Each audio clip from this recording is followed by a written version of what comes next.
네, 오밤중 뉴스 함께하고 계십니다. 두 번째 주제. 두 번째 주제는요, 좀 무겁습니다. 첫 번째 주제 상당히 기분 좋게 출발을 했었는데, 두 번째 주제를 하려고 하니까 벌써부터 마음이 무거워지네요. 오늘 두 번째 주제는 요즘 한참 논란이 되고 있는 박상용 파일에 대한 얘기입니다. 박상용 파일을 가만히 보면은 박상용 검사가 서민석 변호사를 통해서 이화영 부지사한테 진술을 강요하는 내용이 들어있습니다. 이재명을 대북 송금의 주범이라고 지목해라.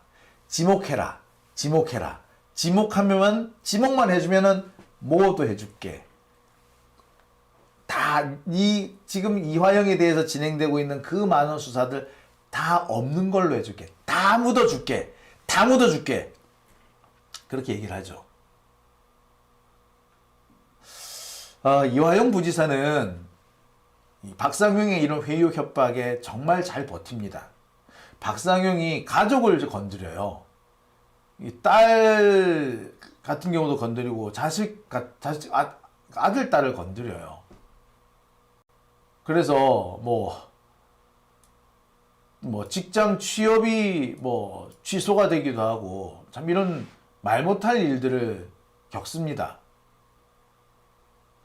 부인 백정화 씨를 감옥에 보내겠다는 협박도 받습니다. 그리고 실제로 이화영 부지사 주변에 많은 사람들이 검찰이나 경찰로부터 알게 모르게 참 많은 핍박을 받아요. 그때까지 끝까지 버틴 사람, 그런 와중에서도 끝까지 버틴 사람이 이화영입니다. 근데 그 이화영이 딱 한 가지에서는 무너집니다. 바로 이해찬 전 총리와 관련된 부분입니다. 이해찬 전 총리는 이화영 부지사의 정치적인 아버지와 같은 분이라고 하거든요. 박상용은 협박을 합니다. 이화영, 네가 우리가 원하는 대로 진술을 안 해준다면 이해찬을 뇌물로 엮어버릴 거야 라고 말입니다. 그렇게 단단하던 이화영이 이해찬이라는 이름 앞에서는 무너집니다. 이화영 부지사의 부인 되시는 백정화 씨가 그 얘기를 해요. 이해찬을 뇌물로 엮고 그 다음에 이것을 이재명한테 연결시켜서 마침내 민주당까지 박살내겠다. 이런 식의 협박을 받았고 바로 그 지점에서 이화영은 무너질 수밖에 없었다. 그래서 박상용에게 해달라는 거 다 해줄 수는 없으니까 그나마 나름의 타협점으로 생각한 것이 내 보고는 했다. 김성태가 대북 사업을 하고 그 대북 사업 하는 와중에 경기도 쪽 얘기도 좀 북한에 건네주고 한다. 북한의 경기도에 대한 얘기도 좋게 한다더라. 라고 하고 있다. 김성태가 경기도의 대북 사업을 상당히 돕고 있다. 라는 보고를 했다. 여기에서 타협을 보려고 했던 겁니다. 박상용은 이걸 안 받아들이죠. 그러면서 이거 가지고 모자라, 더 내놔. 이렇게 되는 겁니다. 그리고 그 과정에서 역할을 했던 것이 설주한 변호사죠. 우리는 여기에 서민석 변호사도 함께 동참했을 거라고 했는데, 자, 녹취록에서 공개되는 상황을 보면은 서민석 변호사는 되게 당황해하는 것이 역력하게 보입니다. 그죠? 매우 당황해하죠. 어떻게 보면은 직접 녹취록에 등장하지 않는 설주한 변호사가 그 거론이 많이 되면서 전체적으로 보면은 설주한과 박상용이 짠 판이 아닌가 싶은 생각이 들죠. 그러니까 이화영이 이해찬한테 무너진다. 이해찬을 들이밀면 이화영이 무너질 것이다. 이거를 박상용이 어떻게 알았겠어? 민주당에 관심도 없는데. 그렇죠. 누군가가 민주당의 사정을 잘 아는 사람이 전해준 거지. 누굴까? 뻔한 거 아니에요. 자, 하나하나 짚어보겠습니다. 자, 제가 앞서서 말씀드렸습니다. 이화영 부지사의 부인이죠. 백정화 씨는 그렇게 얘기를 합니다.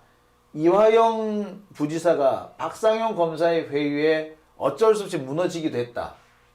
그리고 그 무렵에는 설주환 변호사가 박상용과 함께 이화영을 회유, 협박, 압박했다. 계속해서 잘 버텼지만 이해찬 전 총리까지 엮겠다는 협박에 더 이상 견디지 못했다. 검찰이 부인이나 가족, 자녀 등을 물고를 찌면서 협박을 했지만 그래도 버텼는데 정치적 아버지인 이해찬 총리 앞에서는 무너지고 말았다. 사실 이 얘기는 백정화 씨도 저한테 얘기를 해준 얘기입니다. 근데 저는 이 얘기를 처음 들을 때까지만 해도요, 저게 무슨 소린가 했어요. 제가 이화영 부지사가 이해찬 전 총리를 정치적으로는 아버지처럼 존경한다는 건 제가 알고는 있었어요. 하지만 도대체 어떤 거를 끌고 나왔길래 검사들이 도대체 뭘 들고 나왔길래 이해찬 전 총리까지 물고 들어갔을까? 그리고 이게 왜 어떻게 이해찬에서 이재명으로, 이재명에서 마침내 민주당으로 이어지는 어떤 파멸의 곡선이 연결고리가 만들어진다는 건가? 좀 이해가 안 갔어요. 근데 오늘 공개된 박상용 검사의 그 파일, 녹취 파일을 딱 보는 순간에 저는 바로 이해가 되더라고요. 박상용은 서민석 변호사한테 전화해서 이렇게 얘기합니다. 김성태 쌍방울 대표가 이해찬 전 총리에게 월 2천만 원씩 지원을 했다. 그리고 이 2천만 원은 이해찬 전 총리의 사무실 운영비용으로 들어갔다. 그런데 이 사무실을 압수수색했더니 이재명 선거 자료가 나오더라.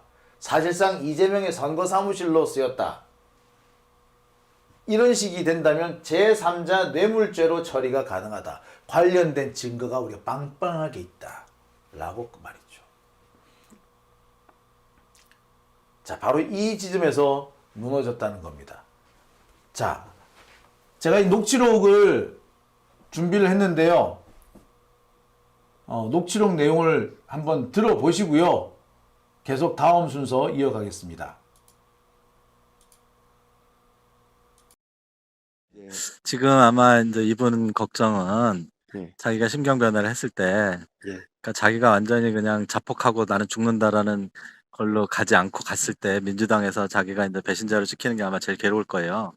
그럴 수 근데 있죠. 그 부분에 관해서 한번 심각하게 생각해 볼게요. 예, 그러니까 그것도 뭐 저희가 사실은 이제 아마 부지사는 그 생각은 하시는 것 같더라고요. 차라리 검찰에서 이런 국정원 문건이 나와서 그 부분을 자백 안 할 수가 없다. 그리고 아마 저기 사모님한테는 그런 취지로 얘기를 했나 모양이더라고요.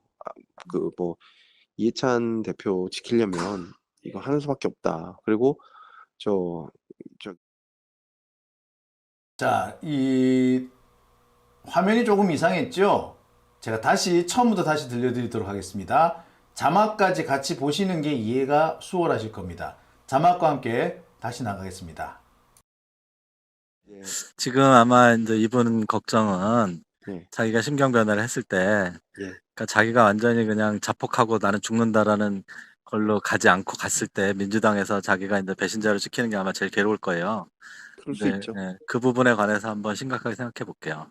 예, 그러니까 그것도 뭐 저희가 사실은 이제 아마 부지사는 그 생각은 하시는 것 같더라고요. 차라리 검찰에서 이런 국정원 문건이 나와서 그 부분을 자백 안 할 수가 없다. 그리고 아마 저기 사모님한테는 그런 취지로 얘기를 했나 모양이더라고요. 그 뭐 이해찬 대표 지키려면 이거 하는 수밖에 없다. 그리고 저기 이해찬 대표 그 부분이 뭐냐 하면 동평이라고 저기 있고 그다음에 그 진미 8억 원 있지 않습니까? 네. 거기 그 이해찬 대표 사무실 비용을 한 달에 한 2천 얼마씩 김성태가 대줬다는 거거든요. 김성태가 되졌다는 거예요? 아니고? 또 돈을 그거는 그냥 후원금 그 낸 거 아닌가? 아니, 예, 돈을 꽤 줬고요. 응. 동시에 그리고 무슨 어떤 뭐 사무실도 저기 어떤 집도 하나 잡아줬고 그다음에 김성태도 한 달에 2천만 원 이상씩은 계속 줬다는 그 얘기는 내가 처음 듣는데. 예, 예. 그거는 아마 잘 모르실 겁니다. 저희가 네. 그거는 뭐 특별하게 한데 그거는 순수히 이해찬 씨 그 대표 퇴임하시고 나서 돈을 줬다는 거거든요. 그렇게 해서 하여간 그런 건 싹 묻는다. 예. 근데 이제 그 부분이 어떤 부분이 있냐면 그 돈이 실제로 다 이해찬한테 간 게 아니라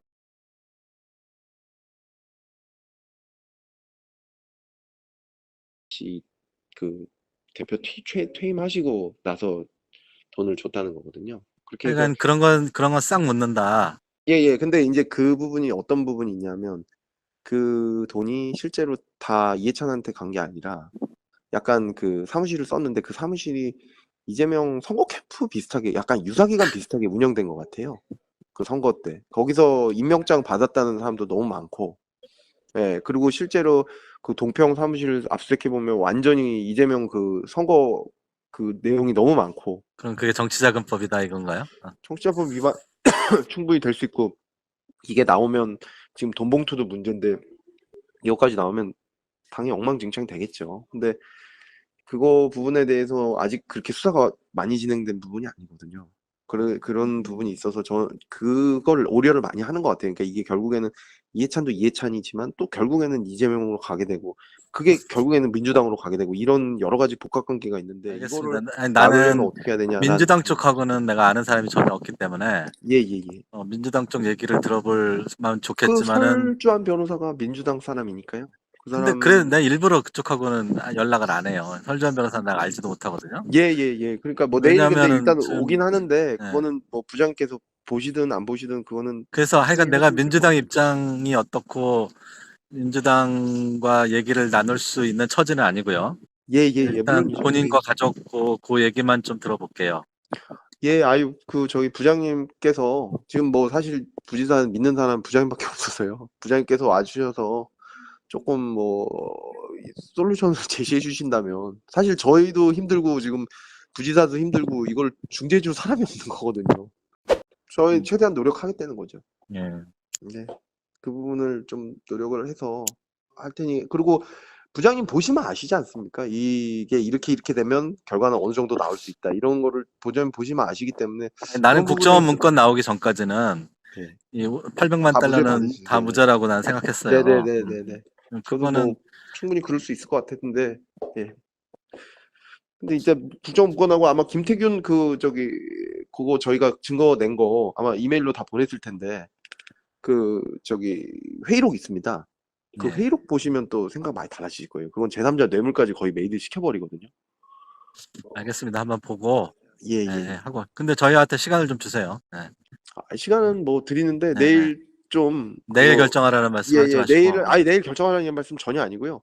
오셔가지고 그냥 말씀만 나눠주십시오. 저 뭐 결정하라는 뭐 제가 그런 처지도 아니고 제가 어떻게 예, 부장님께 그런 말씀을 드려요. 그냥 예. 지금도 그냥 어떻게든 읍소하는 지금 입장인데 요거 지금 아이고 뭐 이렇게 검사님이 흡수하실 아니 입장은 왜 아니시고 지금 그렇게 됐습니다. 제가 이게 사건이 이게 해결이 안 되니까 부장님 모셔서 좀 해결해 주십시오 하는 지금 상황입니다. 제가 솔직히 말씀드립니다. 예, 그러니까 알겠습니다. 그럼 내일 10시에 제가 다 세팅해 놓겠습니다. 알겠습니다. 부장님 너무 감사합니다. 예. 고맙습니다. 네. 네. 참. 자, 이런 녹취를 보고도 박상용 검사는 지금 자신을 두둔해줄 수 있는, 자신을 지켜줄 수 있는 핵심적인 증거가 나왔다. 이렇게 유죄를 입증시킬 수 있는, 자기가 수사를 잘했다는 걸 입증해 줄 수 있는 핵심 증거가 나왔다. 뭐 이렇게 주장을 한다 그래요. 이해가 안 갑니다. 이거 또라이 아니야? 이게 무슨 이거 얘들은 무슨 어느 나라에 사는 거야? 달나라에 사나? 아니, 여러분 보세요. 이게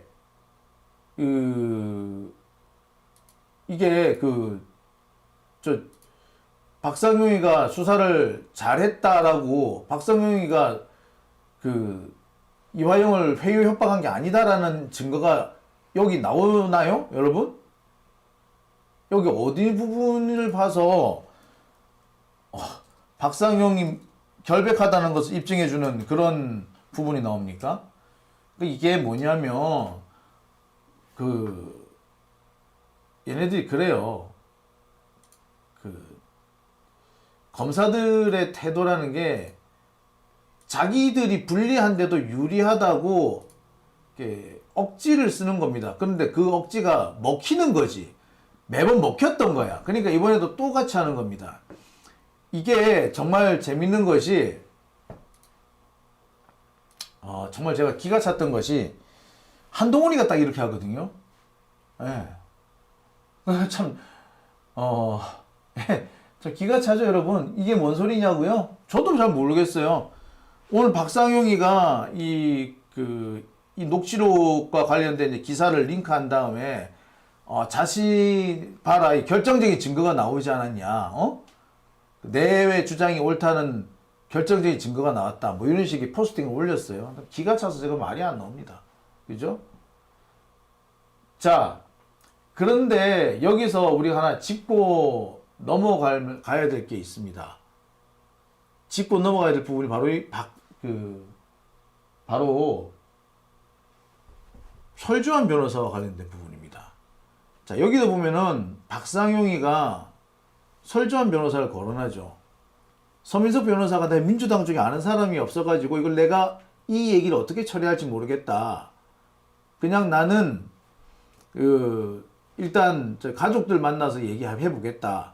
이렇게 하는데 박상용이 그렇게 얘기하죠. 설주환 변호사 있지 않냐고. 설주환 변호사랑 얘기하라고.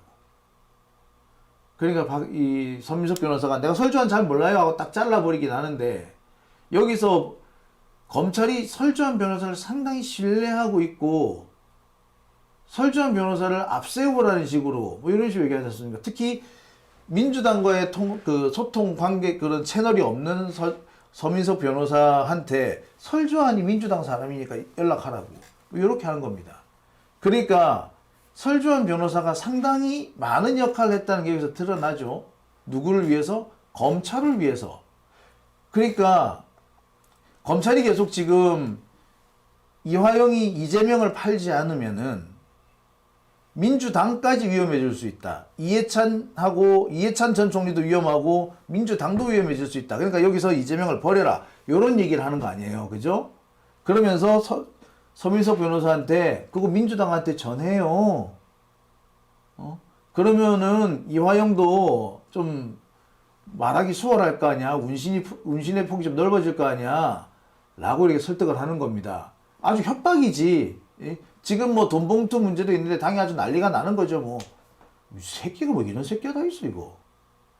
내가 참 욕을 안 하려고 그랬는데 이게 검사가 할 소리예요 이거. 그러면 설주환 변호사가 있잖아요. 도대체 설주환 변호사는 뭘 한 겁니까? 근데 설주환 변호사 참 희한한 게 이 사람이 박상용을 만나서 무슨 얘기를 했는지 모르겠는데, 설주환 변호사가 이화영 부지사에 대한 사임을 하면서 내가 김현지 때문에 사임한다 이런 식으로 얘기를 했다는 거예요. 그래서 박상용이가 어디 나가가지고 이화영 변호인, 이게 설주환입니다. 설주환이 김현지한테 질책받고 사임했다 이런 말을 퍼뜨리고 다녀요. 정말 웃기는 놈 아닙니까? 근데 얘가 또 뭐라고 했느냐, 다른 데서는 또 뭐라고 얘기했냐, 내가 그냥 그만두는 거다. 그러면서 뭐라고 하냐면은 이 사람이 이 무렵에 SNS에도 글을 올려요. 자기가 이화영 부지사 변호인을 사임했다라고 보니까 SNS에도 약간 올립니다. 그러면서 신뢰를 할 수가 없더라. 뭐 이런 얘기를 한 적이 있어요. 그래놓고 갑자기 어디 가가지고는 김현지 부속실장을 거론했던 겁니다. 그런데 확인해 보니까 뭐라고 나온다? 설주환 변호사가 스스로 사임했다는 게 나옵니다.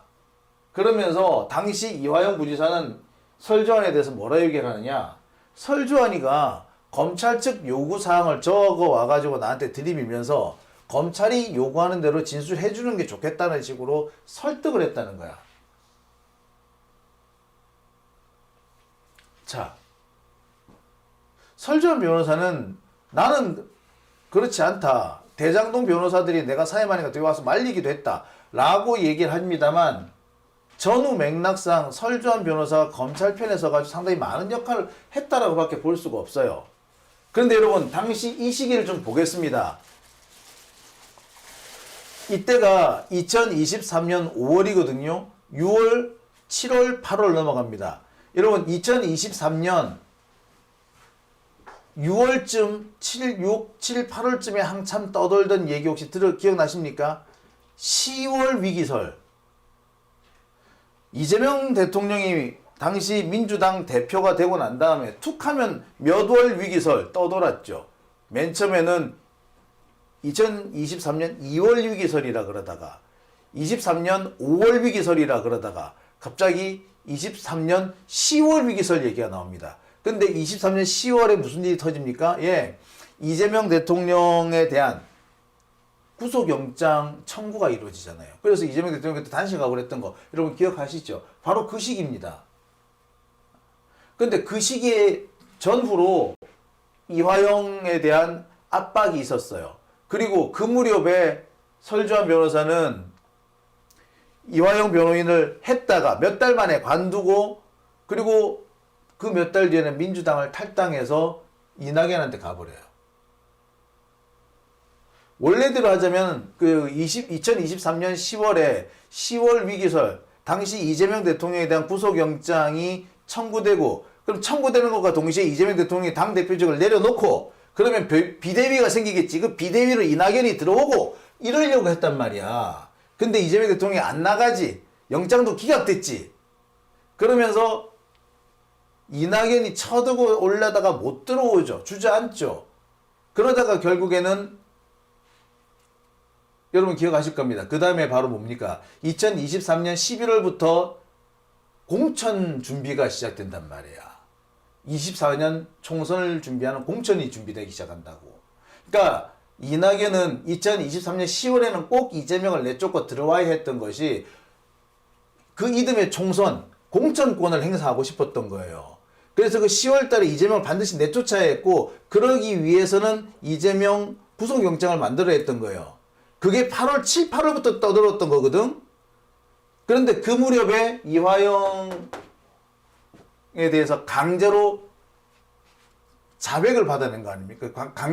그 허위 진술을 받아낸 거잖아. 그리고 그 과정에서 설주환 변호사가 역할을 했고, 그 설주환 변호사는 나중에 이낙연한테 따라가고, 설주환 변호사 역할 딱 나오죠, 그러면. 그럼 이 사람 도대체 정체성이 뭐야? 도대체 뭐 한 거야, 이 사람은?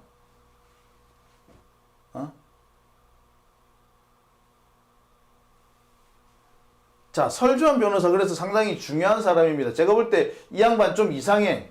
예. 아무리 봐도 좀 이상해. 자, 당시 이화영 부지사가 자신의 SNS를 통해서 공개한 진술서 내용입니다. 자세히 보실게요. 설주환 변호사의 문서를 통한 진술 강요. 설주환 변호사는 2023년 6월 7일 송민경 검사실에서 시작한 제10회 피의자 신문조서 작성에 참여하였다. 당시 이화영은 검찰의 집요한 회의와 협박에 심신이 극도로 피폐해져 있었다. 몇 차례 검찰 출석 요구에도 불응하였다. 체포영장을 발부할 것이라는 압박에 6월 7일 오후 2시에 검찰에 출석하여 2시부터 설주환 변호사를 접견하였다. 이화영의 기억으로 이날 설주환 변호사가 이화영이 진술할 내용을 문서화하여 제안하였다. 김성태, 방용철의 허위 진술이 계속되었고 대질신문이라는 형식으로 김성태, 방용철의 진술을 이화영에게 알려주는 형식이었다. 설주환 변호사는 A4 용지 한 장에 정리한 의견서에서 이화영 기존 진술의 문제점을 제기하였고 궁극적으로 스마트팜 비용의 쌍방울 대납, 이재명 지사의 방북 비용 쌍방울 대납을 인정하는 진술을 하라는 것이었다. 이화영은 문서를 본 후 사실이 아닌 것을 어떻게 진술을 하겠는가라고 되물으며 문서는 안 본 걸로 하겠다며 되돌려 주었다. 이날도 설주환 변호사는 검찰 측과 논의를 하는 걸로 보였으며 오후 4시 40분경, 오후 7시경 어딘가로 가서 조사가 중단되었고 변호사를 기다리기도 하였다. 문서를 통한 진술 강요를 설주환이 했다고요. 자, 설주환 변호사가 이화영에게 진술할 내용을 문서화하여 제안했다는 거 아니야. 예. 자, 명백하죠. 이쯤 되면. 그리고 이걸 대질신문이라는 형식으로 김성태, 방용철의 진술을 이화영한테 알려주는 형식으로 그렇게 진술을 조작을 했다는 거야. 이게 누가 참여했다고? 설주환이 참여했다고. 이거 이화영 부지사가 이렇게 공식적으로 이렇게 이게 딴 때 얘기가 아니고요. 2023년 10월에 이화영 부지사가 외부로 반출해서 저를 비롯한 많은 유튜버들이 가지고 있는 자료들입니다. 설주환 변호사는 대체 뭔 일을 한 겁니까? 도대체 자, 이런 부분도 있어요.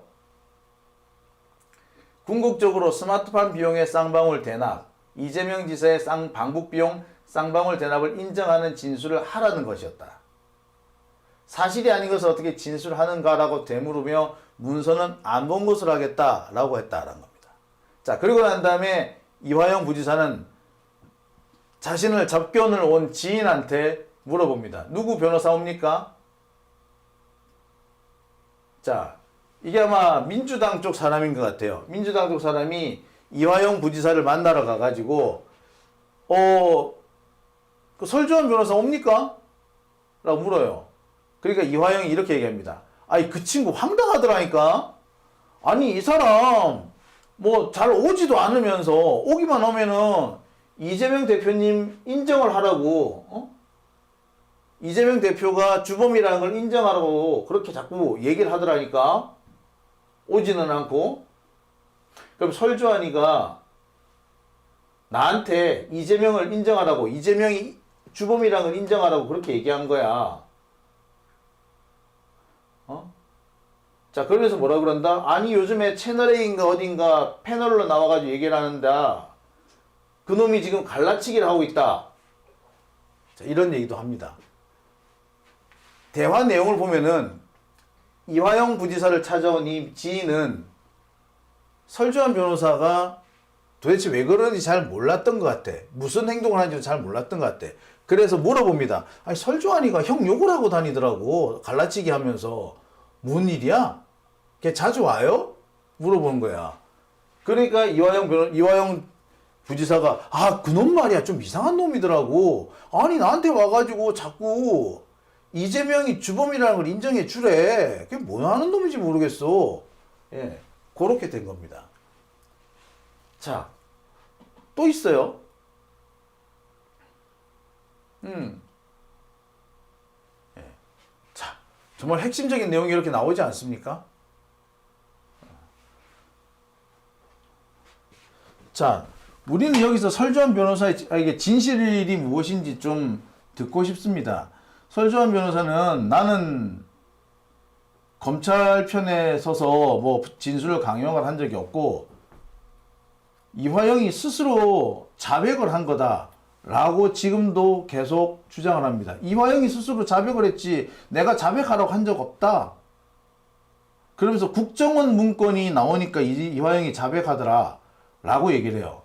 그런데요, 국정원 문건 지금 떠도는 얘기에 보면 국정원 문건이 두 가지가 있습니다. 한 가지는 대북 스마트팜 비용을 경기도가 대납해야 한다 라고 안보수가 얘기했다 라는 국정원 문건이 하나 있고요. 그리고 우리가 알고 있는 국정원 문건이 또 하나 있죠. 뭡니까? 예. 김성태가 북한하고 짜고 주가 조작을 하려고 하고 북한에서 뭐 좋은 조선중앙방송 이런 데서 언론 플레이를 해주면 이 언론 플레이를 가지고 김성태가 우리나라에서 주가 조작을 하겠다. 그래서 주가 조작에 성공하면 그 이익을 북한한테 보내준다. 이렇게 주가 조작을 하려고 한다. 라는 국정원 문건이 있죠. 이건 우리가 봤죠. 하지만 설주환 변호사가 말하는 그거 스마트팜 비용을 북한에 대납하기로 했다. 라는 내용이 들어있다는 국정원 문건. 이 문건은 지금까지 공개된 바가 없어요. 아직까지 아무도 본 적이 없어요. 근데 지금 설정원 변호사는 계속해서 그 문건을 거론을 하는 것 같아요. 그러면서 그 문건이 나오니까 이화영이 솔직히 다 인정을 하더라. 근데 그 문건이 공개된 적이 없다니까. 다른 문건은 공개가 됐어요. 정반대 내용이 담긴 거는 공개가 됐어요. 그런데 이화영을 자백으로 몰고 갔다는 그 국정원 문건은 아직까지 공개된 바가 없어. 왜 그렇죠? 그런데 계속해서 설주하는 그 문건 때문에 이화영이 자백을 했다라고 주장을 해. 근데 이화영 부지사의 이 진술 내용을 보면은 이화영 부지사는 그런 문건을 본 적이 없는 것 같아. 좀 전에도 보세요. 스마트팜 비용 얘기를 하니까 아니 사실이 아닌 걸 내가 어떻게 사실이라고 얘기해? 라고 되묻지 않습니까? 자, 여기서 정말 중요한 문제가 하나 있습니다. 과연 국정원 문건은 어떤 것들이 존재하는지 우리가 본 국정원 문건 말고 우리가 보지 않았다는 국정원 문건, 스마트팜 비용을 대납하기로 했다라는 내용의 국정원 문건, 그 국정원 문건은 실제로 존재하는지, 존재한다면 왜 아직까지 우리가 보지를 못했는지 이걸 좀 정확하게 알고 싶네요. 그죠? 그리고 설정원 변호사도 뭐 그렇게 말만 떠벌릴 게 아니라 그 문건을 갖고 오는 게 맞겠죠? 그죠? 자, 오밤중 뉴스 함께하고 계십니다.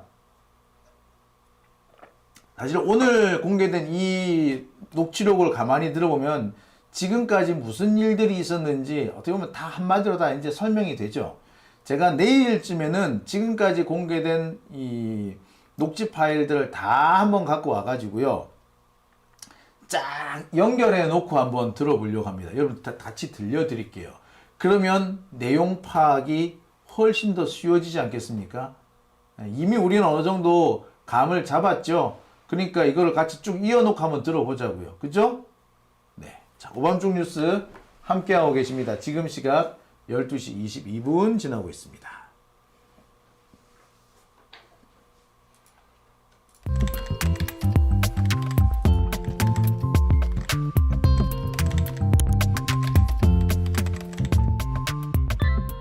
인터넷 바꿔야 되는데 어떡할 거야?